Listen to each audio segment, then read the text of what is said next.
মণ্ডপে মণ্ডপে সাজ সাজ রং। ষষ্ঠী পূজার মধ্য দিয়ে কাল শুরু দুর্গোৎসব।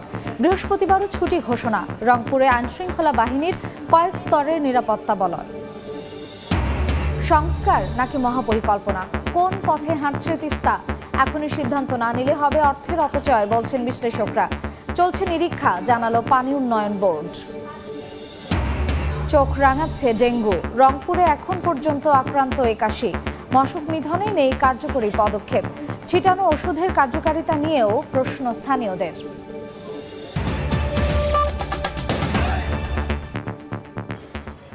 আমন্ত্রণ সময় সংবাদের নিয়মিত আয়োজন। বিভাগীয় সময় থাকছে সপ্তাহের 7 দিন ভিন্ন ভিন্ন বিভাগের সংবাদ নিয়ে। আজ থাকছে রংপুর বিভাগ, সঙ্গে আছি আমি মার্জিয়া শ্রেয়া। কাল থেকে শুরু হচ্ছে শারদীয় দুর্গাপূজার আনুষ্ঠানিকতা। এরই মধ্যে রংপুরের মণ্ডপগুলোতে সব ধরনের প্রস্তুতি সম্পন্ন হয়েছে। সনাতন ধর্মের সবচেয়ে বড় এই উৎসবকে ঘিরে কয়েক স্তরের নিরাপত্তা জোরদার করেছে আইন শৃঙ্খলা বাহিনী। শাকিল মাহমুদের ক্যামেরায় আব্দুর রশিদ জীবনের রিপোর্ট। কৈলাস থেকে মর্তে আসছেন দুর্গতি নাশিনী। উৎসবের রঙে মণ্ডপে মণ্ডপে চলছে ব্যাপক প্রস্তুতি। দেশের বিভিন্ন জেলা সেজেছে বর্ণিল সাজে, রয়েছে মনোমুগ্ধকর আলোকসজ্জাও। শেষ সময়ে রংতুলির আচর এবং দেবীকে গহনা পরাতে ব্যস্ত সময় পার করছেন সনাতন ধর্মাবলম্বীরা। পূজার আনুষ্ঠানিকতা শুরু না হলেও প্রতিমা দেখতে ভিড় করছেন দর্শনার্থীরা। অশুভ শক্তিকে দমন আর দেশের কল্যাণে দেবী দুর্গা ভূমিকা রাখবেন এমন বিশ্বাস সনাতন ধর্মাবলম্বীদের। আর পূজা উপলক্ষে একদিন বাড়তি সরকারি ছুটি পেয়ে খুশি সনাতন ধর্মাবলম্বীরা। সায়ং সন্ধ্যাকালে দেবীর বদনের মধ্য দিয়ে পূজার শুরু। মা দুর্গা, মা সরস্বতী, মা লক্ষ্মীর যে শাড়ি পরানো এবং অলংকার পরানো কাজগুলো, এগুলো হচ্ছে। এদিকে দুর্গাপূজা উপলক্ষে এরই মধ্যে মণ্ডপে মণ্ডপে অবস্থান নিয়েছেন আনসার ও পুলিশ সদস্যরা। দায়িত্ব পালনে থাকবেন নিজস্ব স্বেচ্ছাসেবকও। যে কোনো অপ্রীতিকর পরিস্থিতি এড়াতে সতর্ক রয়েছে আইন শৃঙ্খলা বাহিনী। প্রস্তুতি এবং প্রচেষ্টা শতভাগ সঠিক আছে। আমরা আমাদের ঊর্ধ্বতন কর্তৃপক্ষের যে গাইডলাইন, এই গাইডলাইন অনুসরণ করে যথারীতি অফিসার এবং ফোর্স প্রস্তুত আছে। মঙ্গলবার মহাষষ্ঠীতে অধিবাসের মধ্য দিয়ে শুরু হবে পূজার আনুষ্ঠানিকতা। এবার দেবী দুর্গা আসছেন দোলায় আর যাবেন ঘোড়ায় চড়ে। আব্দুর রশিদ জীবন, সময় সংবাদ, রংপুর। দুর্গাপূজার প্রস্তুতি নিয়ে বিস্তারিত জানতে এই মুহূর্তে রংপুর নগরীর গুপ্তপাড়া মণ্ডপে আছেন রিপোর্টার আব্দুর রশিদ জীবন। সরাসরি যাচ্ছি তার কাছে। বছর ঘুরে আবারও শুরু হতে যাচ্ছে সনাতন ধর্মাবলম্বীদের সবচাইতে বড় যে উৎসব, সেটি হচ্ছে দুর্গা উৎসব। এবং আগামীকাল ষষ্ঠীর মধ্য দিয়ে কিন্তু এই উৎসব শুরু হবে। এবং আমরা যেটি দেখছি যে রংপুরের যে মণ্ডপগুলো রয়েছে, সেই মণ্ডপগুলোতে কিন্তু একেবারে প্রস্তুতি বলা চলে শেষের দিকে। বর্তমানে কিন্তু গহনা পরা কিংবা আসলে শেষের যে কাজগুলো, সেইগুলো কিন্তু করছে এই মণ্ডপে মণ্ডপে চলছে। এবং বেশিরভাগ যে কাজগুলো চলছে সেটি কিন্তু লাইটিং এর কাজই কিন্তু চলছে। সাজসজ্জার কাজ একেবারে শেষের দিকে। এবং মণ্ডপে মণ্ডপে আমরা ঘুরে দেখেছি সকাল থেকে যে রংপুরের যে মণ্ডপগুলো রয়েছে, সেগুলোতে কিন্তু পূজার যে প্রস্তুতি সেটি কিন্তু শেষ। এবং আজকে সন্ধ্যায় আসলে কোনো কোনো মণ্ডপে আসলে বোধনের মধ্য দিয়েই কিন্তু আসলে শুরু করবে। এবং বাকি যে মণ্ডপগুলো রয়েছে, বেশিরভাগ মণ্ডপে কিন্তু কালকে বোধন করা হবে। এবং আমরা যেটি দেখছি যে এই দুর্গাপূজা উৎসবকে ঘিরে কিন্তু আসলে নগরের সবগুলো মণ্ডপেই কিন্তু আইন শৃঙ্খলার যে পরিস্থিতি, সেটি কিন্তু একেবারে নিরাপত্তার চাদরে ঢেকে ফেলা হচ্ছে। সিসিটিভি ক্যামেরা রয়েছে প্রধান প্রধান মণ্ডপগুলোতে। এবং প্রতিটি মণ্ডপেই কিন্তু 4 জন থেকে 5 জন করে আনসার সদস্য রয়েছেন। পুলিশের টহল রয়েছে, সেনাবাহিনীর টহল রয়েছে, র্যাবের টহল রয়েছে। এবং যারা পূজা উদযাপন কমিটি যারা রয়েছেন, তাদের সঙ্গে আমার কথা হয়েছে। তারা যেটি বলছেন যে এবার যে সরকারের যে নিরাপত্তা বলয়, সেই বলয় কিন্তু তারা আসলে যথেষ্ট খুশি। এবং তারা আসলে কোনো ধরনের যে ভয় ভীতি, এইগুলোর আশঙ্কা তারা করছেন। এবং তারা যেটি বলছেন যে যদি নিরাপত্তা ব্যবস্থা জোরদার থাকে, তাহলে তারা এই যে সার্বজনীন দুর্গা উৎসব, সেটি আসলে তারা একেবারে প্রাণবন্তভাবে উৎসবমুখর পরিবেশে তারা পালন করতে পারবেন। এবং জানিয়ে রাখি, রংপুর মহানগরীতে 152টি পূজা মণ্ডপ সহ পুরো জেলায় কিন্তু আসলে পূজা মণ্ডপ রয়েছে 835টি। এবং বিভাগের কথা যদি বলি, পুরো বিভাগে কিন্তু 5186টি এবার পূজা মণ্ডপ করা হয়েছে। এবং আইন শৃঙ্খলা পরিস্থিতির যারা রয়েছেন আসলে প্রশাসন, তারা যেটি বলছেন যে এই যে সার্বজনীন দুর্গা উৎসব, এটি যেন আসলে শেষ পর্যন্ত যেন একেবারে নিরবিচ্ছিন্নভাবে মানুষ পালন করতে পারেন, কোথাও যেন কোনো সমস্যা না হয়, সে ব্যাপারে কিন্তু তৎপর রয়েছে আইন শৃঙ্খলা রক্ষাকারী বাহিনী। তো সব মিলে এই ছিল রংপুর থেকে সবশেষ। দুর্গাপূজার প্রস্তুতির সবশেষ খবর জানতে সরাসরি ছিলাম রংপুরের গুপ্তপাড়া মণ্ডপে। অন্য প্রসঙ্গ, কোন পথে হাঁটছে তিস্তা? সংস্কার নাকি মহাপরিকল্পনা বাস্তবায়ন?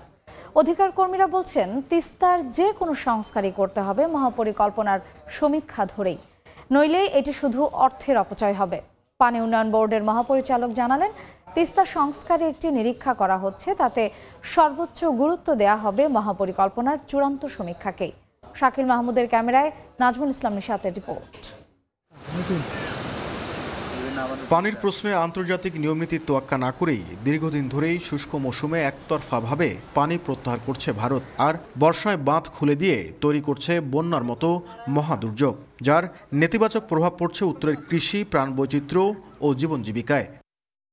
তিস্তা নদী পুনরুদ্ধারে 2018 সালে পানি উন্নয়ন বোর্ড ও পাওয়ার চায়না একটি যৌথ সমীক্ষা শেষ করে, যেখানে তিস্তা শাসনের পাশাপাশি কৃষি জমি উদ্ধার, স্যাটেলাইট টাউন, কৃষিভিত্তিক শিল্প সহ নদীভিত্তিক যোগাযোগ ব্যবস্থা গড়ে তোলার পরিকল্পনা রয়েছে।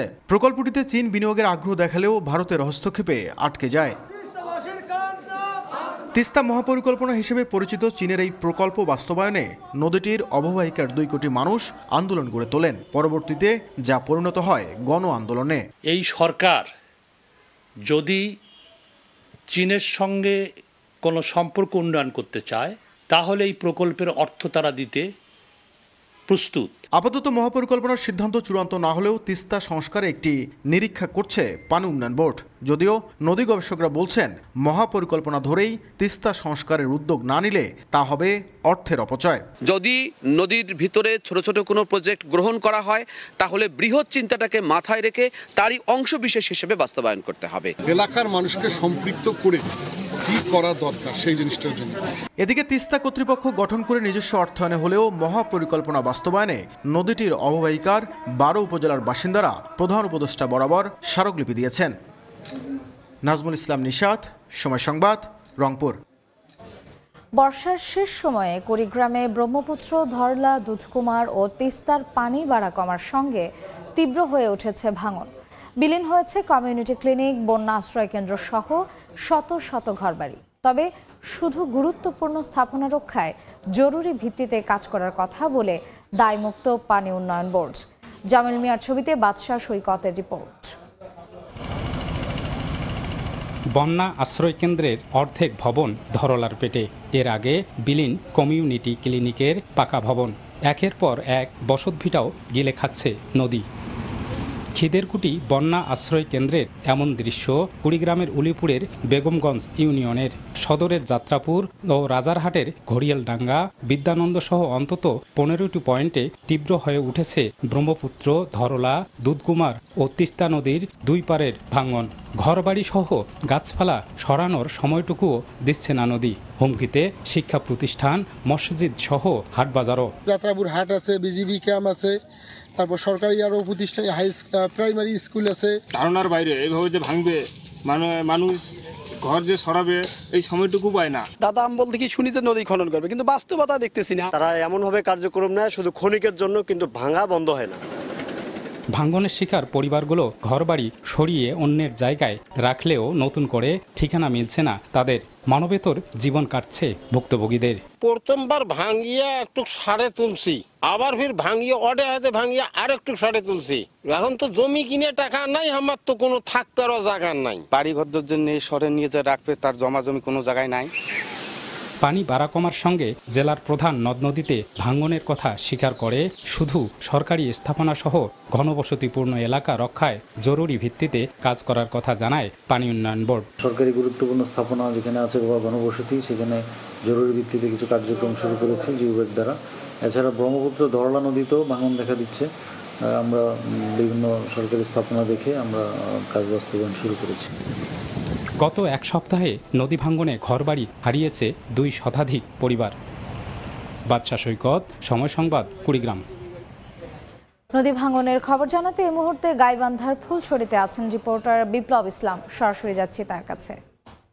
কিন্তু গাইবান্ধার বিভিন্ন নদ নদীতে ব্যাপক ভাঙন শুরু হয়েছে। বিশেষ করে তিস্তা এবং করতোয়া নদীতে কিন্তু এই ভাঙন গত কয়েকদিন থেকে একেবারে মারাত্মক আকার ধারণ করেছে। যদি বলি যে তিস্তা নদীর সুন্দরগঞ্জের হরিপুর, কাপাসিয়া এবং লালচামার এই 3টি ইউনিয়নে কিন্তু গেল 1 সপ্তাহের ব্যবধানে ব্যাপক ভাঙন শুরু হয়েছে। পাশাপাশি পলাশবাড়ী উপজেলার করতোয়া নদী সেটি কিন্তু গাইবান্ধা জেলার গোবিন্দগঞ্জ এবং পলাশবাড়ী 2টি উপজেলার উপর দিয়ে প্রবাহিত হয়েছে।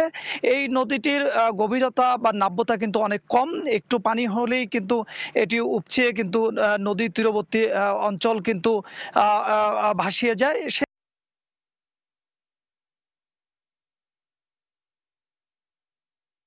অঞ্চলগুলোতে ব্যাপক ভাঙন শুরু হয়েছে। গেল এক সপ্তাহের ব্যবধানে পলাশবাড়ী উপজেলার যে পলাশবাড়ী উপজেলার কাশিয়াবাড়ি ইউনিয়ন, সেই কাশিয়াবাড়ি ইউনিয়নের এক নম্বর ওয়ার্ড, যেটি কাশিয়াবাড়ি গ্রাম বলা হয়, সেই কাশিয়াবাড়ি গ্রামে কিন্তু ব্যাপক ভাঙন শুরু হয়েছে।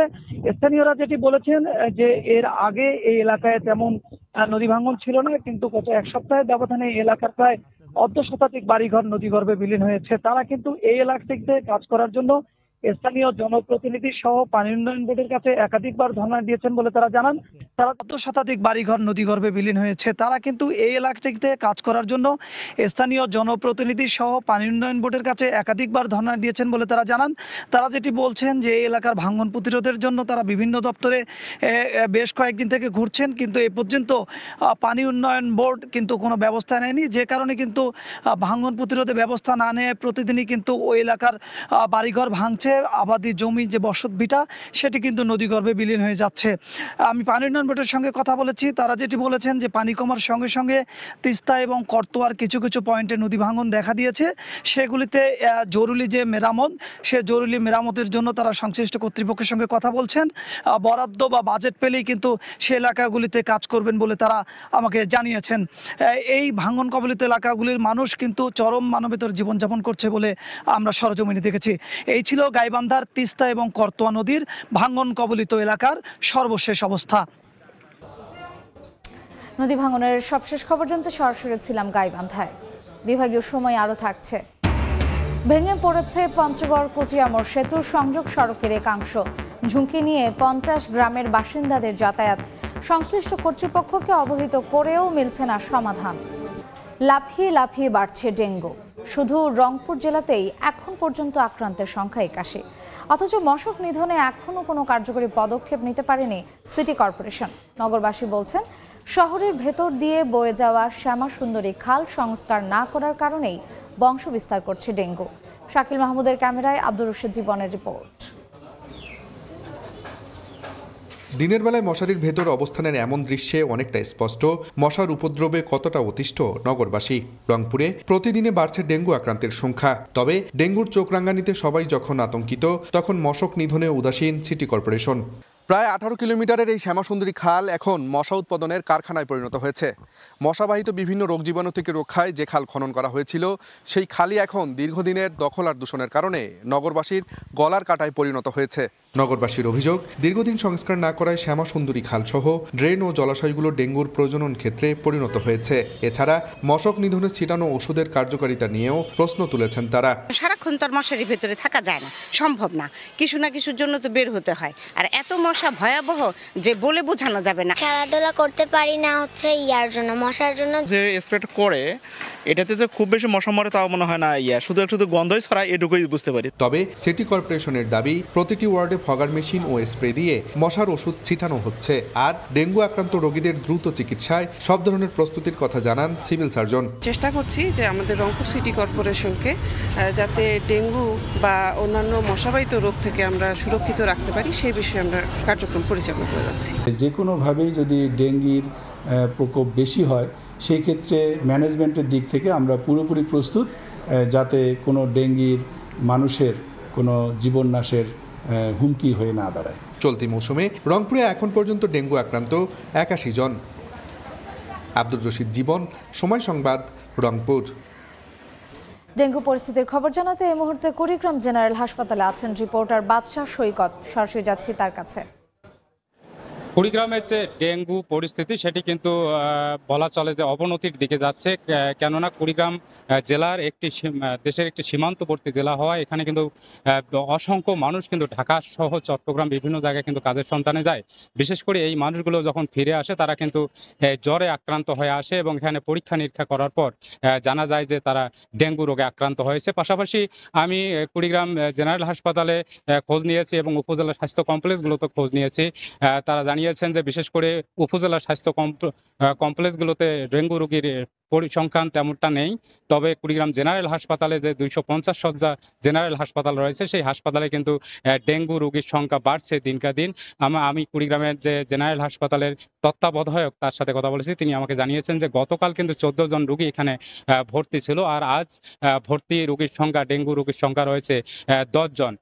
আর যেটি জানিয়েছে যে গত প্রায় 1.5 মাস থেকে কিন্তু কুড়িগ্রামে ডেঙ্গু রোগী কুড়িগ্রাম জেনারেল হাসপাতালে ভর্তি শুরু হয়েছে এবং প্রতিদিন ওই 5 জন থেকে 10, 12 বা 14 জন পর্যন্ত রোগী কিন্তু এখানে ভর্তি থাকছে।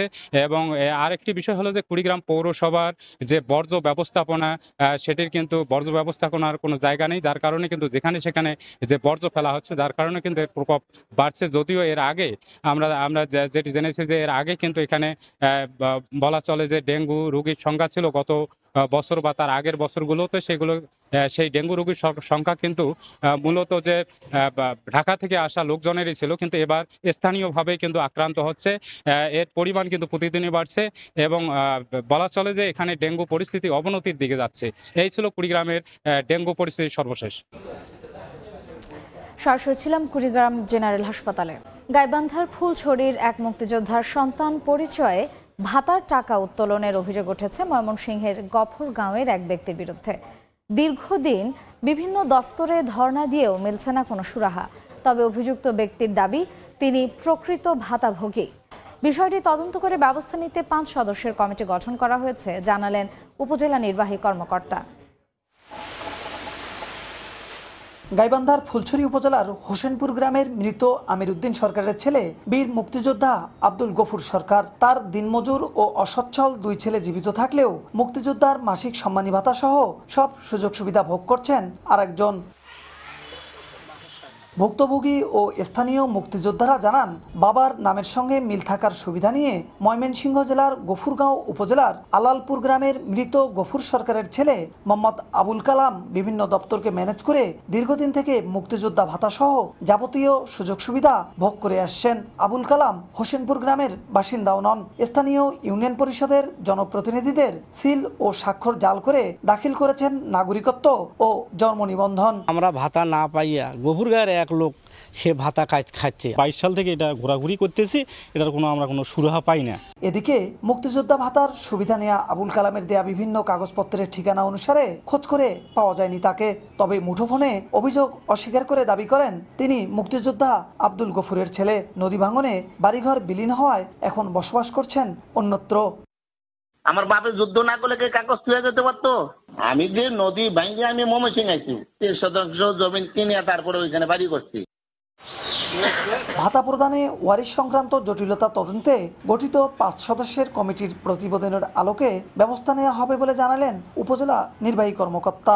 আমরা অতি দ্রুতই এটির একটি তদন্ত যে রিপোর্ট সেটি আমরা হয়তো এটা দিয়ে দিতে পারবো। আর তদন্ত প্রতিবেদন এখনো আমাদের হাতে পৌঁছেনি। আমি আবারও তাগিদ দিচ্ছি যাতে দ্রুত তদন্ত প্রতিবেদন আসলে সেই আলোকে আমরা পরবর্তী ব্যবস্থা গ্রহণ করব। 1971 সালে 11 নম্বর সেক্টরে মুক্তিযুদ্ধে অংশগ্রহণ করেন আব্দুল গফুর সরকার। 2004 সালের 10 ফেব্রুয়ারি মারা যান তিনি।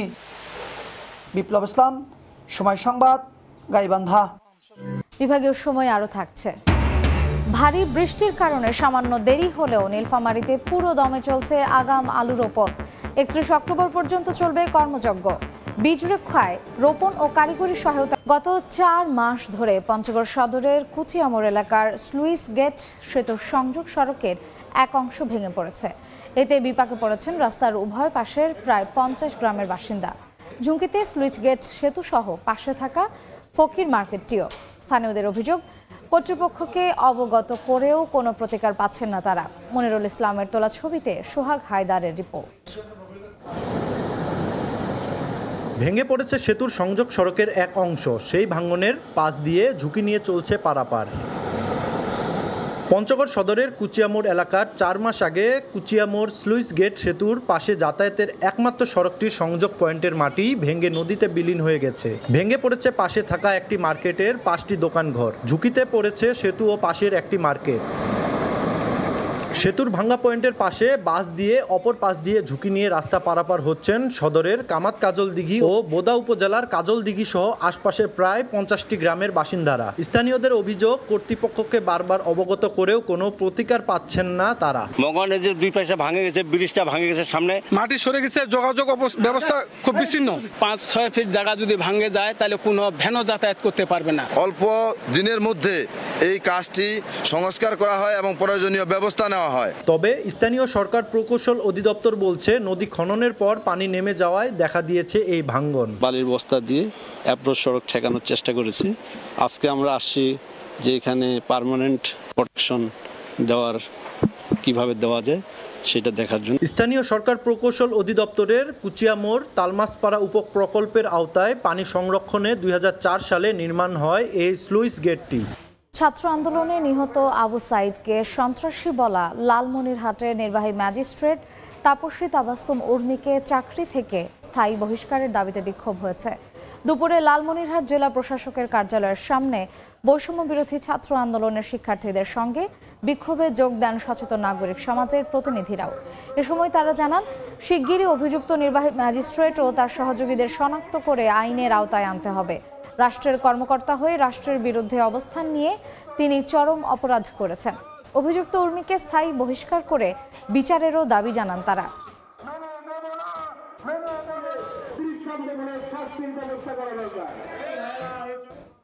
বড়পুকুরিয়া কয়লা খনিতে বিস্ফোরণে ক্ষতিগ্রস্তদের ক্ষতিপূরণের দাবিতে দিনাজপুরে বিক্ষোভ মিছিল হয়েছে। সকালে কয়লা খনির গেটের সামনে বিক্ষোভ করেন ক্ষতিগ্রস্তরা। এ সময় তারা জানান, কয়লা খনির ভেতরে বিস্ফোরণের কারণে আশেপাশের 13টি গ্রামের ঘরবাড়িতে ফাটল দেখা দিয়েছে। সাময়িক সংস্কারে খনি কর্তৃপক্ষ যে অর্থ দিচ্ছে তা অপর্যাপ্ত। শিগগিরই ক্ষতিগ্রস্তদের পুনর্বাসনে ক্ষতিপূরণের দাবি জানান তারা। তা না হলে আরও কঠোর আন্দোলনের হুঁশিয়ারি দেন এলাকাবাসী।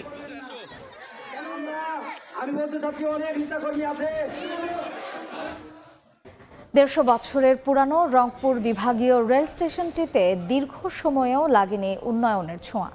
দফায় দফায় আন্দোলন সংগ্রাম করেও উন্নয়ন থেকে বঞ্চিত উত্তরের এই গুরুত্বপূর্ণ স্টেশনটি। তারিকুল ইসলামের ক্যামেরায় বিস্তারিত রেদওয়ান হিমেলের রিপোর্টে। সহপাঠীর হাত ধরে প্রতিদিন 1 নম্বর প্ল্যাটফর্ম থেকে 2 নম্বর প্ল্যাটফর্মে যেতে এভাবেই দুর্ভোগ পোহাতে হচ্ছে স্কুলগামী শিক্ষার্থীদের। এই কষ্ট নিত্যদিনের, দীর্ঘ সময়ের। স্টেশনে 2টি প্ল্যাটফর্ম থাকলেও একটি থেকে অন্যটিতে যেতে নেই ওভারব্রিজ। এতে অনিরাপদ খোলা রেললাইনের উপর দিয়ে প্রতিনিয়ত মৃত্যু ঝুঁকি নিয়েই ট্রেনে ওঠানামা করতে হয় যাত্রীদের। এটা যে প্ল্যাটফর্ম আছে, প্ল্যাটফর্মটা 5 ফুট উঁচু, এখান থেকে যখন আমরা নামি এখানে কোনো ফুট ওভার ব্রিজ নেই। এইরকম স্টেশন অন্য কোথাও বিভাগীয় পর্যায়ে নাই। দেশ যখন মেট্রো রেলের যুগে, তখন উত্তরের বিভাগীয় শহর রংপুরের রেল স্টেশনটি দিন দিন ময়লা আবর্জনার ভাগাড়ে পরিণত হয়েছে। এত দুর্গন্ধ যে এই সমস্ত জিনিসটা আমরা চাই সরকারের কাছে যে জিনিসটা আমাদেরকে দূরত্ব সমাধান করে। ভূমি অধিগ্রহণ শেষ হলে শিগগিরই রেলওয়ে প্ল্যাটফর্মটির উন্নয়নের কাজ শুরু হবে বলে জানালেন উত্তর রেলওয়ে কর্মকর্তা। জমি অধিগ্রহণের ব্যাপার আছে, জায়গা নির্ধারণের ব্যাপার আছে, এই জিনিসগুলো সঠিকভাবে হওয়ার পরে তারপরে কাজ হবে। এদিকে ঢাকার সঙ্গে 4টি আন্তনগর ট্রেন চালু সহ 10 দফা দাবি জানিয়েছেন শিক্ষার্থীরা। রেদওয়ান হিমেল, সময় সংবাদ, রংপুর। মৌসুমের শুরুতে ভারী বৃষ্টিতে সামান্য দেরি হলেও আগাম আলু রোপণ করছেন নীলফামারীর কিশোরগঞ্জের কৃষকরা। 22 সেপ্টেম্বর থেকে অক্টোবরের শেষ পর্যন্ত চলবে এই কৃষি কর্মযজ্ঞ। বৃষ্টি থেকে রক্ষা করে আলু বীজ রোপণ ও কারিগরি সহায়তা দিচ্ছে কৃষি বিভাগ। মোহাম্মদ সোহেলের ছবিতে শাকির হোসেন বাদলের রিপোর্ট। আগাম ধান কাটার পর কৃষকরা এখন ব্যস্ত আলু রোপণের কাজে। সারিবদ্ধ লাইন সোজা করা, আলু বীজ বসিয়ে, কীটনাশক ছিটিয়ে, দুই পাশে মাটি দিয়ে বেঁধে দেওয়া সহ নানান পরিচর্যা করছেন। নীলফামারীর কিশোরগঞ্জ দেশের আগাম আলু উৎপাদনে অন্যতম কৃষি জনপদ। 22 সেপ্টেম্বর থেকে শুরু হয়ে অক্টোবরের শেষ সপ্তাহ পর্যন্ত চলবে আগাম আলু রোপণ। আমি প্রতি বছরে আগাম আলু লাগাই 16 বিঘা মাটি। স্বাভাবিক লাভ হয়। লাভটা হয় এই যে একটু লেবারের দাম একটু কম থাকে, আর বাজারটা ভালো পাওয়া যায়। উপজেলা কৃষি কর্মকর্তা বলছেন, বৃষ্টি থেকে রক্ষা করে আলু বীজ রোপণে নানা পরামর্শ ও কারিগরি সহায়তা দেওয়া হচ্ছে কৃষকদের। আলু বপন থেকে শুরু করে আলু উত্তোলন পর্যন্ত আমরা কৃষকদের আলু চাষে বিভিন্ন সমস্যা যেগুলো দেখা যায় সেগুলোতে আমরা কারিগরি সহায়তা দিয়ে থাকি। এবার কিশোরগঞ্জ উপজেলায় মোট 5,000 হেক্টর জমিতে আগাম আলু আবাদের লক্ষ্যমাত্রা নির্ধারণ করা হয়েছে। শাকির হোসেন বাদল, সময় সংবাদ, কিশোরগঞ্জ, নীলফামারী। বিভাগীয় সময়ের শীর্ষ সংবাদগুলো জানিয়ে দিচ্ছি আরেকবার। মণ্ডপে মণ্ডপে সাজ সাজ রব, ষষ্ঠী পূজার মধ্য দিয়ে কাল শুরু দুর্গোৎসব। বৃহস্পতিবারও ছুটি ঘোষণা, রংপুরে আইনশৃঙ্খলা বাহিনীর কয়েক স্তরের নিরাপত্তা বলয়। সংস্কার নাকি মহাপরিকল্পনা, কোন পথে হাঁটছে তিস্তা? এখনই সিদ্ধান্ত না নিলে হবে অর্থের অপচয়, বলছেন বিশ্লেষকরা। চলছে নিরীক্ষা, জানালো পানি উন্নয়ন বোর্ড।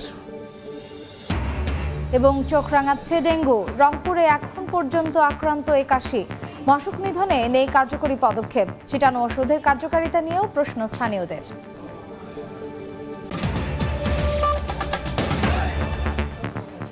এই ছিল বিভাগীয় সময়ের আজকের আয়োজন। আগামীকাল থাকবো রাজশাহী বিভাগের আয়োজন নিয়ে। সঙ্গেই থাকুন সময়ের।